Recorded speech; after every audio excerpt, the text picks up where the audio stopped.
করা যায় আমার মনে হয় অচিরেই। কারণ একজন লোক মাদক সেবন করলে পরে সেই ছেলেটি বাড়ির জানালা খুলে বিক্রি করে, ফেলে দিয়ে ফ্রিজের তার খুলে বিক্রি করে, চলমান বিদ্যুতের তার সুদ্ধ বিক্রি করে। এটি দমন করতে গেলে মাদকটাকে নির্মূল করতে হবে। আর সমাজে ওই যে বললাম অন্যায়কারীদের জন পুলিশ হইতে হবে। আমি একটু শুরু বলছি, আজকে আমার মাননীয় প্রধানমন্ত্রী এখানে আছেন, যে আমাদের পুলিশ কর্মকর্তা ভাইরা যেই থানায় আছেন, এলাকায় বিভিন্ন ধরনের গোলযোগ হতে পারে এবং অনেক সময় হাতাহাতি মারামারি হতে পারে। সেই জিনিসগুলি যদি মামলা হওয়ার সাথে সাথে এলাকায় যদি ওই এলাকার গণ্যমান্য ব্যক্তিবর্গ বা যারা আছেন তাদেরকে নিয়ে যদি একটু তদন্তপূর্বক যদি মামলাটা হয়, মামলা রুজু করা হয়, পরবর্তী পদক্ষেপ নেওয়া হয়, আমার মনে হয় তাহলে পুলিশ সাধারণ মানুষের বন্ধু হবে। আর যদি একজন লোক রাজনৈতিক পদ ব্যবহার করে যদি অন্য একটি রাজনৈতিক দলের একটি লোককে, পলাতক লোককে তাকে আসামি করে তার সাথে 35 জন লোককে আসামি করা হয়। আজকেও আমি ঢাকা কোর্ট থেকে আসলাম, আমার এলাকার অত্যন্ত ভালো ধরনের একটা ছোটখাটো থাবড়াথাবড়ি হয়েছে। সেখানে 35 জন ব্যবসায়ী, মসজিদের সভাপতি এবং গণ্যমান্য ব্যক্তি বর্গ সহ আজকে 4 মাস ধরে তারা প্রত্যেকটা মাসে 2 বার করে তারা হাজিরা দিচ্ছে। আমি আজকেও সেখান থেকে আসলাম।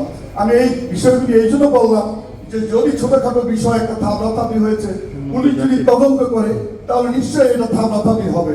আর যদি ওই লোকের কথা যদি বলে যে মামলাটা আমাকে ডাকাতি করেছে, আমাকে এই হাড্ডি গুড্ডি ভেঙে দিয়েছে, তাহলে ওইটা মামলাটা খারাপের দিকে যাবে। তার প্রেক্ষাপটে সমাজে একটা ভুল মেসেজ যাবে। আমাদের পুলিশ ভাইয়েরা সঠিকভাবে হয়তো তদন্ত না করে মামলা নিচ্ছে।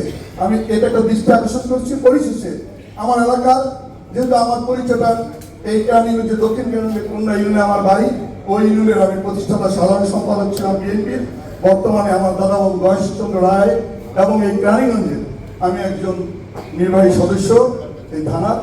আমি আবারও ধন্যবাদ জানাচ্ছি যে আমাদের এই পুলিশিং কমিউনিটি পুলিশের আমাদের এই ছোট ভাই কন্যা ইউনিয়নের যিনি আহ্বায়ক হয়েছেন বা সভাপতি দায়িত্ব পালন করবেন, নিশ্চয়ই প্রত্যেকটি এলাকায় যদি আমরা তাকে সহযোগিতা করি এবং প্রত্যেকটি এলাকায় সহযোগিতার মাধ্যমে পুলিশ প্রশাসনে যদি আমরা সহযোগিতা করি, যে খারাপ লোকগুলির বিরুদ্ধে আমরা ভালো লোকের পক্ষ অবলম্বন করব, তবেই সমাজে অতীত দিনে যে জিনিসগুলো হয়েছে নতুন করে যেন না হয় যে একজন লোক যিনি পলাতক আসামি, অতীতের যিনি দুঃশাসন করেছেন, সেই লোকটিকে সাথে দিয়ে আরো 35 জন লোককে আসামি করা হলো, তাহলে তাদেরকে ট্যাগ লাগানো হলো।